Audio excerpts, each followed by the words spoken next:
ओम नमः शिवाय। नमस्कार दोस्तों, स्वागत है आपका हमारे यूट्यूब चैनल में।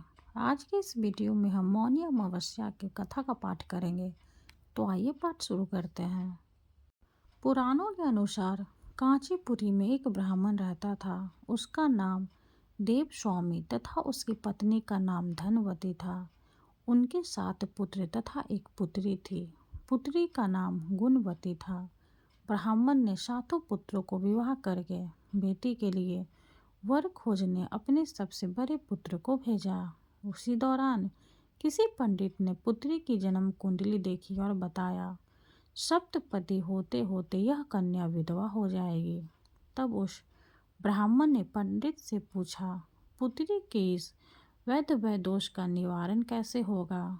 पंडित ने कहा, सोमा का पूजन करने से वैध दोष दूर होगा। फिर सोमा का परिचय देते हुए उसने बताया, वह एक धोबिन है। उसका निवास स्थान सिंहल द्वीप है। उसे जैसे तैसे प्रसन्न करो और गुणवती के विवाह से पूर्व उसे यहाँ बुला लो। तब देवस्वामी का सबसे छोटा लड़का बहन को अपने साथ लेकर सिंहल द्वीप जाने के लिए सागर तट पर चला गया। सागर पार करने की चिंता में दोनों एक वृक्ष की छाया में बैठ गए। उस पेड़ पर एक घोंसले में गिद्ध का परिवार रहता था। उस समय घोंसले में सिर्फ गिद्ध के बच्चे थे। गिद्ध के बच्चे भाई बहन के क्रियाकलापों को देख रहे थे। सायंकाल के समय उन बच्चों की माँ आई तो उन्होंने भोजन नहीं किया। वह अपनी माँ से बोले, नीचे 2 प्राणी सुबह से भूखे प्यासे बैठे हैं। जब तक वे कुछ नहीं खा लेते तब तक हम भी कुछ नहीं खाएंगे। तब दया और ममता के वशीभूत गिद्ध माता उनके पास आई और बोली, मैंने आपकी इच्छाएं को जान लिया है। इस वन में जो भी फल फूल कंद मूल मिलेगा मैं ले आती हूँ, आप भोजन कर लीजिए। मैं प्रातःकाल आपको सागर पार कराकर सिंहल द्वीप की सीमा के पास पहुँचा दूंगी। और वे दोनों भाई बहन माता की सहायता से सोमा के यहाँ जा पहुँचे। वे नित्य प्रातः उठकर सोमा का घर झाड़ कर लीप देते थे। एक दिन सोमा ने अपनी बहुओं से पूछा, हमारे घर कौन बहारता है और कौन लीपता पोतता है? सबने कहा, हमारे सिवाय और कौन बाहर से इस काम को करने आएगा? किंतु सोमा को उनकी बातों पर विश्वास नहीं हुआ। एक दिन उसने रहस्य जानना चाहा। वह सारी रात जागी और सब कुछ प्रत्यक्ष देखकर जान गई। सोमा का उन भाई बहन से वार्तालाप हुआ। भाई ने सोमा को बहन संबंधी सारी बात बता दी। सोमा ने उनकी श्रम साधना तथा सेवा से प्रसन्न होकर उचित समय पर उनके घर पहुंचने का वचन देकर कन्या के वैध दोष निवारण का आश्वासन दे दिया। मगर भाई ने उससे अपने साथ चलने का आग्रह किया। आग्रह करने पर सोमा उनके साथ चल दी। चलते समय सोमा ने बहुओं से कहा, मेरी अनुपस्थिति में यदि किसी का देहांत हो जाए तो उसके शरीर को नष्ट मत करना, मेरा इंतजार करना। और फिर सोमा भाई बहन के साथ कांचीपुरी पहुंच गई। दूसरे दिन गुणवती के विवाह का कार्यक्रम तय हो गया। सप्तपति होते ही उसका पति मर गया। सोमा ने तुरंत अपने संचित पुण्यों का फल गुणवती को प्रदान कर दिया। तुरंत ही उसका पति जीवित हो उठा। सोमा उन्हें आशीर्वाद देकर अपने घर चली आई। उधर गुणवती को पुण्य फल देने से सोमा के पुत्र जमाता तथा पति की मृत्यु हो गई।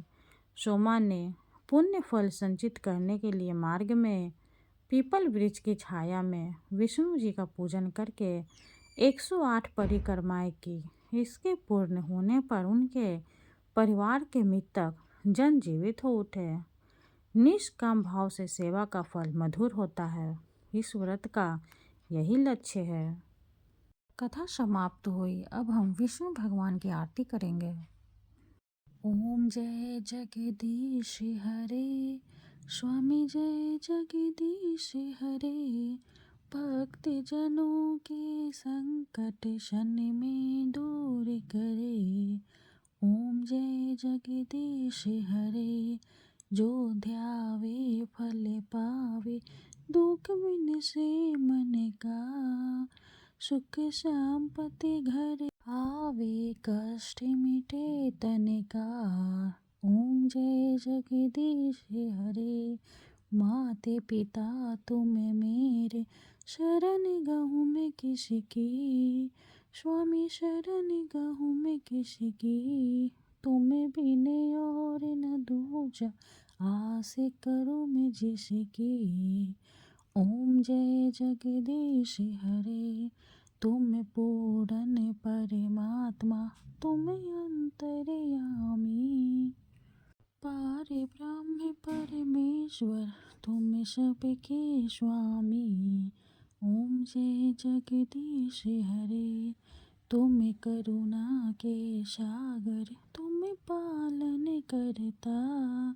मैं मूरख खल कामी, कृपा करो भरता। ओम जय जगदीश हरे, तुम हो एक अगोचर, सबके प्राणपति, स्वामी सबके प्राणपति। किस विधि मिलूं दया में, किस विधि मिलूं दया में, तुमको मैं कुमति।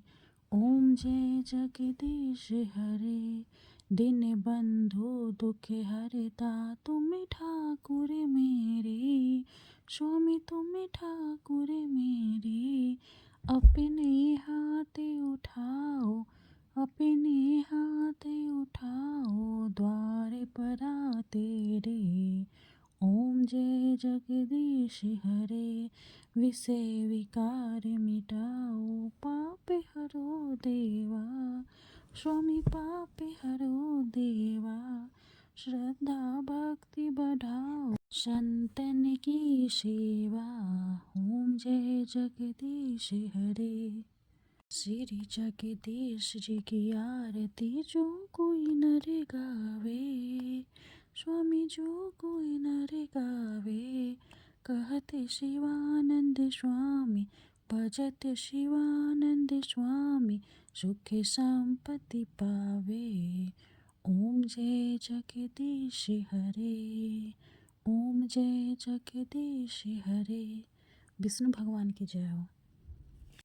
वीडियो अगर अच्छी लगे तो लाइक कर दे, चैनल को सब्सक्राइब कर दे। धन्यवाद।